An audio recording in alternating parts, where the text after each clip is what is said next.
Greetings, dear friends. Welcome to the December issue of the Geopolitical Review. Today, let us discuss two main developments in the geopolitical arena. The first one is recognition of Jerusalem as the capital of Israel. The second issue is the SAPEC moves by China. Recently, there was an announcement by United States that they would recognize Jerusalem as the capital of Israel. Have announced that their embassies would move from Tel Aviv to Jerusalem. What would be the repercussion of this in the world arena? See, for sure, repercussions are higher, but I think this was not something that came as a strange thing or something came as a surprise.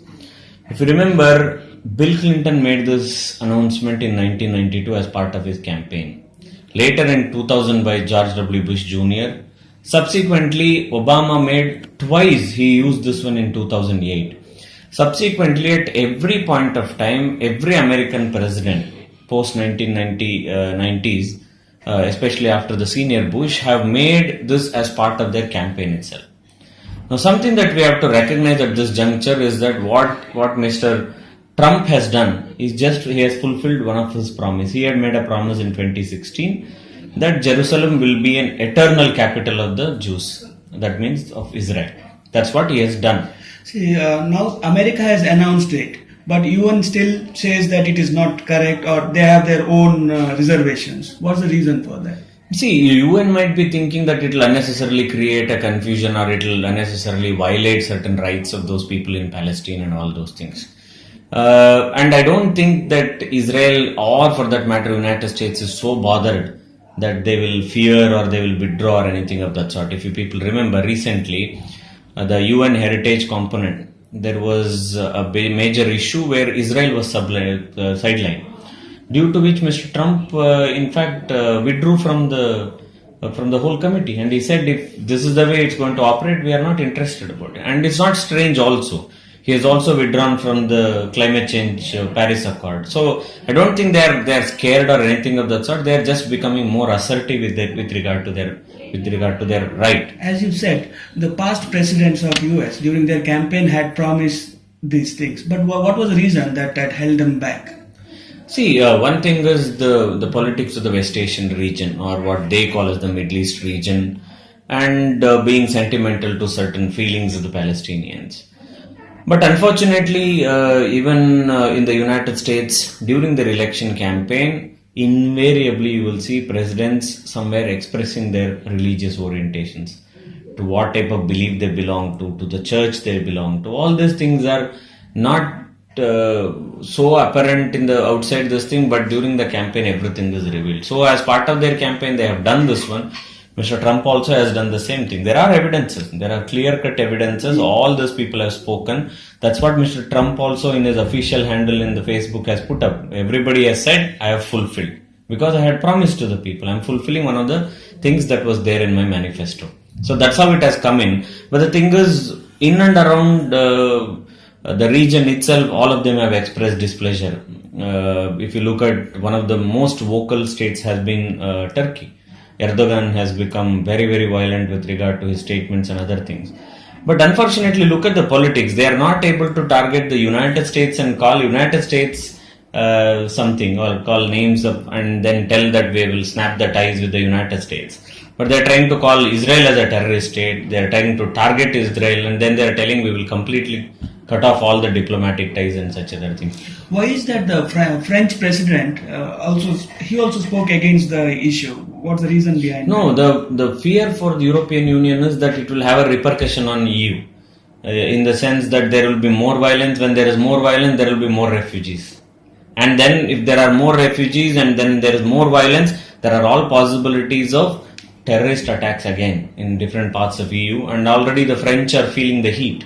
In different parts of France, terrorist attacks are happening on a regular basis. Now, there is a confusion that until US announced, I think the control of Jerusalem was even then with the Israel itself. Then what's just a point in changing the embassy? And I think it may not have any problem at all. What do you say about it? See, historically, 1980, Israel declared Jerusalem as the capital. But unfortunately, because UN did not recognize, several other countries did not voice, and Israel itself was consolidating its power. And this is not the same Israel what was there in 1980. So nobody took it very seriously. Now, not that the United States President has recognized that one, more than that one, he is also moving an embassy. He is moving the US embassy to that particular place, Jerusalem. And off late, everybody remembers the occupation by Israel, slow and steadily the way they did this one, because the history is 1948. 1948, the first Arab-Israel war, is when the partial portion of it was taken. In 1967, with the Six-Day War, it was complete.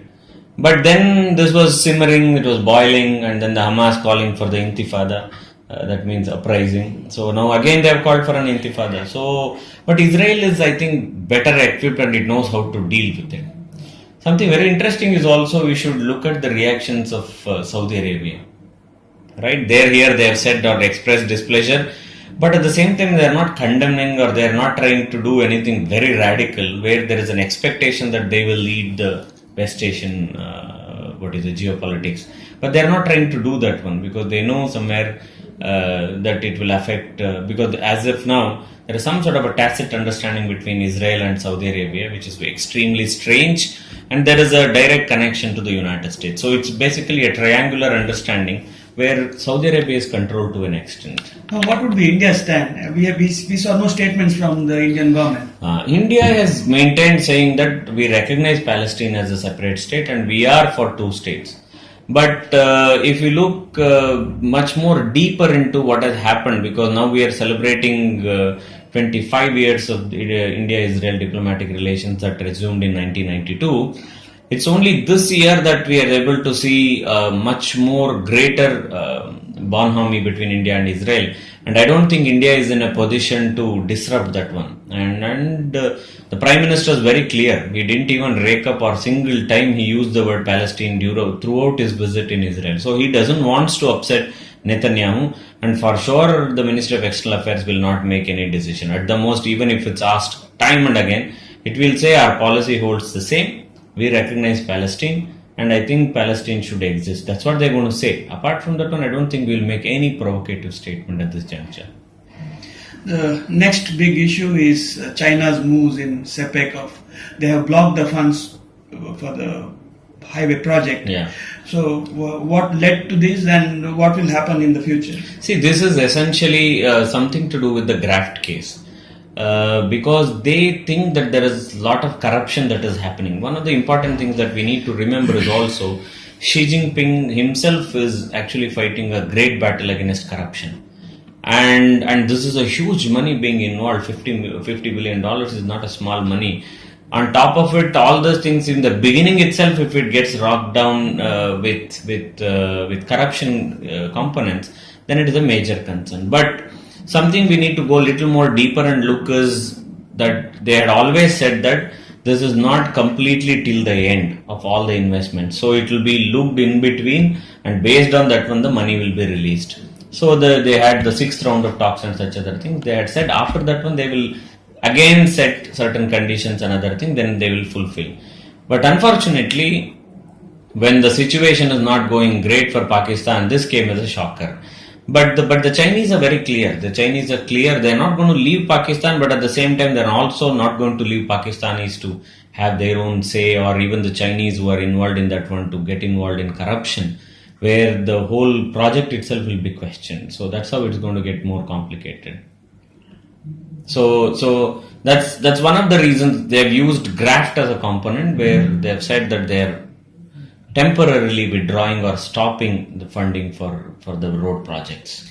Recently, we also had a understanding with Iran, and we came up with a harbor or a port project in Iran, which is almost equivalent to the Pakistani port, which is under control of China. So, how relevant is it? No, it's very important. This is about Chabahar.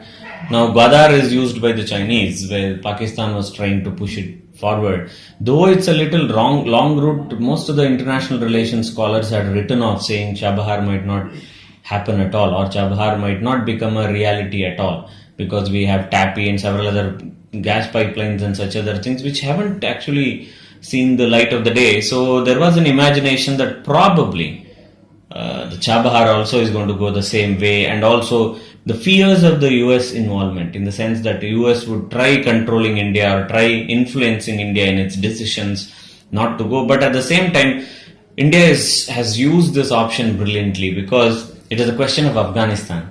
And welfare of Afghanistan is very important for even the United States. It's not about pushing Iran or taking Iran to the pedestal, but at the same time helping out the Afghans, because we are taking a long route to reach Chabahar, and from Chabahar we're going to, if probably Pakistan would have allowed, it would have been the shortest route to go. But strategically we are proving a point, geopolitically we are proving a point, saying that don't think that we are not capable of doing the inevitable. So somewhere our conviction, and also this is very important to get the goodwill or the soft power that we talk about with regard to the Afghan people, because always Afghanis have loved Indians, and top of it now with the commitment that India has shown, the first the segment of the wheat that has reached Afghanistan, for sure will have a great goodwill, which shows our commitment again and again, saying we are friends of Afghans.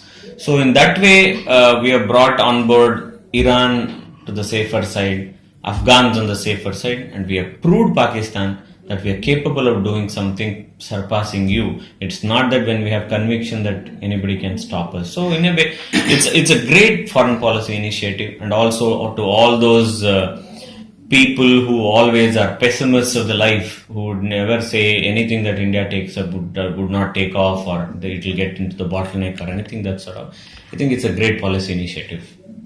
So this is our last issue for the year 2017. What are your positive predictions for 2017? Time and again I have made this as a statement that international relations scholars should not become astrologers. So I'm not trying to become one, but the geopolitical trends say different things. We have an evolving global order where all of us have a great role to play, especially China and India. But at the same time, there are a lot of other dynamics that are also happening.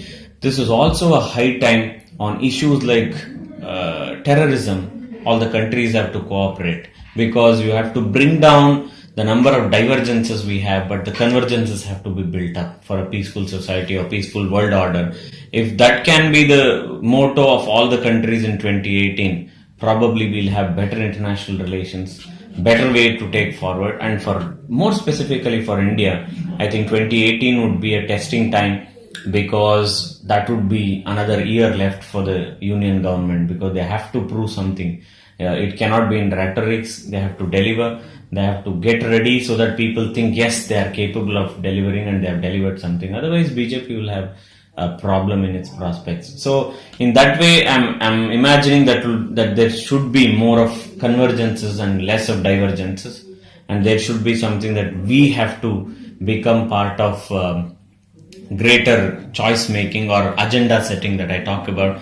Because for a long time we have remained as norm takers. In international politics, you have norm givers, norm takers. So we were in the position of norm takers, though in between there were flashes. Yet I think this is a high time where we have to move from norm takers to norm givers and accept more responsibility. With power, there will be more responsibilities too. So I anticipate that India would embrace that with much more responsibility and much more diligently.